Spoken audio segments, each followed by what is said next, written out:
Ambassador Sinha, यही सवाल मैं आगे आपके पास ले जाऊंगी कि दोनों बयान हैं, क्या ये अपने आप में आधार नहीं है कि आईएमएफ से जो 7 अरब डॉलर मिलने की संभावना जो रहती है आईएमएफ की तरफ से पाकिस्तान को, उसको हम रुकवाने की कोशिश करें कि आतंकवाद के लिए इस्तेमाल करेगा, गलत इस्तेमाल करेगा, उसकी नीयत सबको दिखती है। मतलब एबटाबाद में तो ओसामा बिन लादेन मारा गया, हाफिज सईद का घर दिख रहा है, सारे आतंकी संगठन एक के बाद एक वहीं पर पल रहे हैं।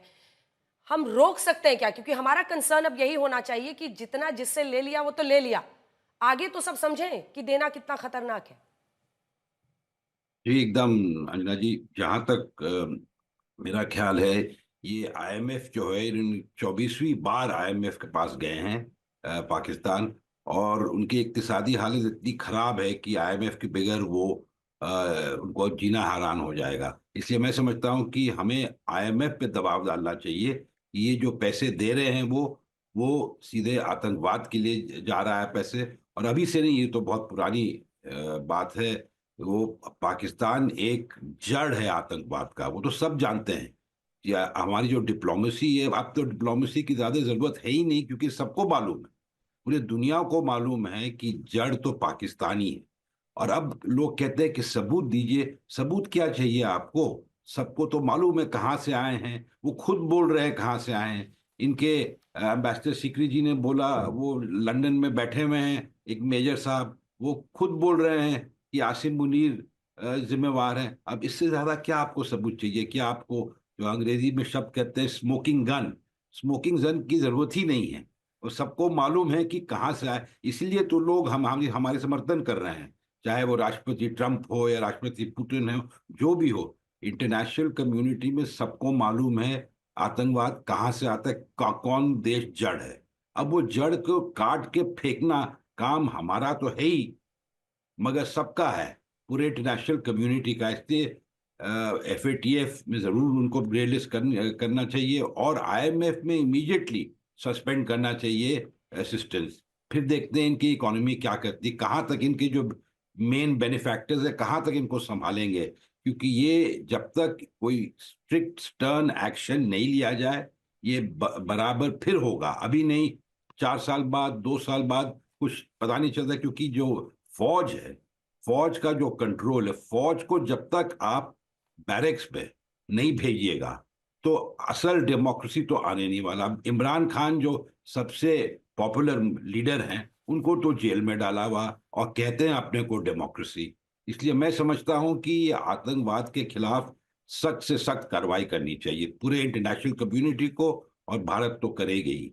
एम्बेसडर डोगरा, लेकिन इसके बावजूद मैं अब जो घटनाएं हो रही हैं उस पर एक सवाल आपसे पूछना चाहती हूँ, क्योंकि पाकिस्तान भी शांत नहीं बैठा है। देखिए, वहां पर उन्होंने कनाडा की बात की और कार्नी साहब की बात की, लेकिन ये जो पन्नून अमेरिका में बैठा हुआ है वो अब वीडियोस जारी कर रहा है और लोगों को कह रहा है कि भाई तुम इंडिया के खिलाफ स्पाई करो, इंफॉर्मेशन दो, हम तुम्हें इनाम देंगे।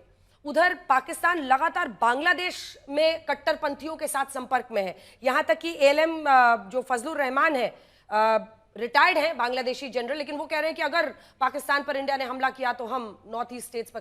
तो कुल मिलाकर दोनों ही बॉर्डर्स पर ऐसे खतरनाक मतलब लोग हैं जिनको लेकर भारत को बहुत सतर्क रहना होगा। इसको क्या हम डिप्लोमेटिकली उठा सकते हैं?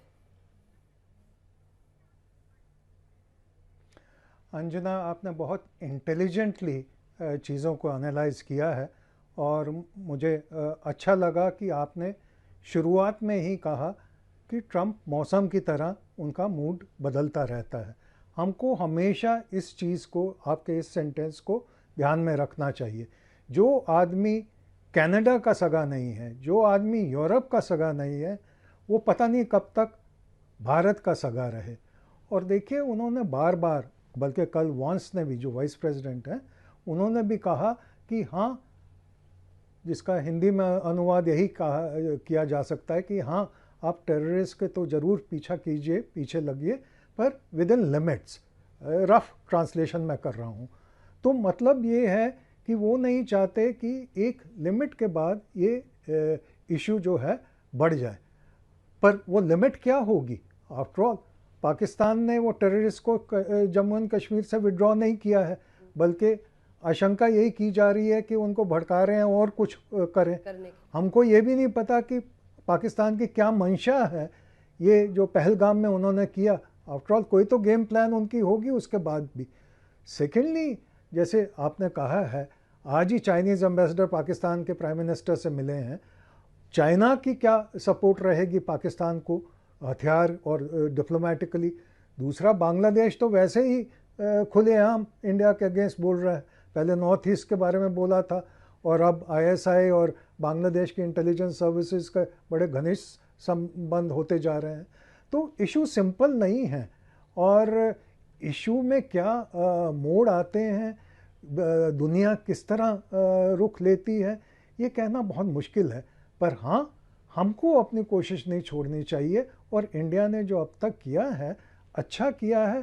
पर इंडिया को ये भी चाहिए कि मीडिया को, इंटरनेशनल मीडिया को परस्यू करना चाहिए, क्योंकि पाकिस्तान दो चीज़ों की रट लगा रहा है। एक तो ये कह रहा है कि प्रूफ कहाँ है, और दूसरा ये कह रहा है कि ये तो इंडिया की बार बार की यही बात है, वो कुछ होता नहीं, चिंगारी चलती नहीं, उससे पहले कह देते हैं कि पाकिस्तान ने किया। सो हमको जो अपना नैरेटिव है फ्रीक्वेंट, स्ट्रॉन्ग और असर्टिव करना पड़ेगा दुनिया की अदालत में। एम्बेसडर सिन्हा, एक आखिरी सवाल आपसे है, वो हमारे साथ नहीं है। एम्बेसडर सिक्रेटरी, एक छोटा सा सवाल है, एक छोटा सा इसका जवाब दीजिएगा। मुल्ला मुनीर से डिप्लोमेसी कैसे चल सकती है? और दूसरा उसी का हिस्सा है, सिंध में पानी को लेकर वैसे ही कि पानी कम आता है पंजाब के बाद, वहां पर ऐसे ही लोग प्रोटेस्ट कर रहे हैं, खैबर पख्तूनख्वा में कर रहे हैं, वैसे ही बलूचिस्तान में हो रहा है, उधर गिलगित बल्टिस्तान में हो रहा है। क्या उधर भी फोकस रहना चाहिए, फिर से कुछ किया जाए अलग अलग टाइप? जो अंदरूनी डेवलपमेंट्स पाकिस्तान में है उस पे हमारी नज़र ज़रूर रखती है, ज़रूर बहुत ही कड़ी नज़र हम रखते हैं कि पाकिस्तान में हो क्या रहा है। हमने देखा है कि बलूचिस्तान में, खैबर पख्तूनख्वा में और सिंध में भी उनके बहुत डिफरेंसेस बन रहे हैं सेंट्रल गवर्नमेंट के साथ, और ख़ास करके आर्मी के साथ। और सिंध के साथ जो पानी को लेके, इंडस के पानी को लेके, सिंध नदी के पानी को लेके बहुत ही विवादित बातें होती हैं दोनों सेंट्रल गवर्नमेंट में और सिंध गवर्नमेंट में, और पंजाब सरकार के साथ और सिंध की सरकार के साथ।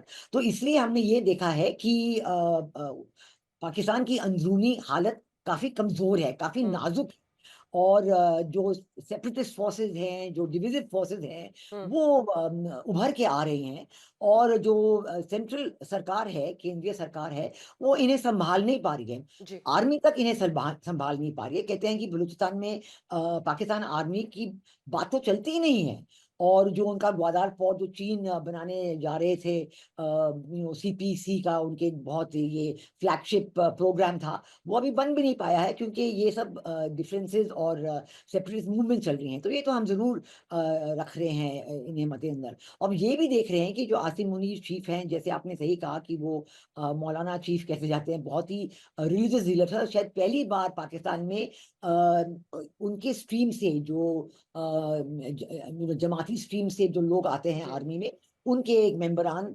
आर्मी चीफ बने हैं। पहले वो आईएसआई चीफ बने थे, फिर आर्मी चीफ बने हैं। तो उनकी जो हमने देखी, जो उन्होंने स्पीच दी थी हाल में ही, बहुत ही कड़ी, बहुत ही ऑब्जेक्शनेबल, ऑफेंसिव स्पीच। और ये हिंदू के बारे में ऐसे ऐसे बातें कहना, टू नेशन थ्योरी के बारे में ऐसे कहना, वो बिल्कुल out of touch with reality लगते हैं, और बिल्कुल वो ऐसे हेट्रेड पैदा कर रहे हैं अपने लोगों में हिंदुओं के खिलाफ, की बिल्कुल ये जो लगता है कि ये अननेचुरल है। ये बिल्कुल दो नेबरिंग देशों में ऐसे कभी होना ही नहीं चाहिए। तो वो पूरी दुनिया में मैंने देखा है कि इसकी बहुत निंदा हुई है कि कैसे ये आर्मी चीफ है।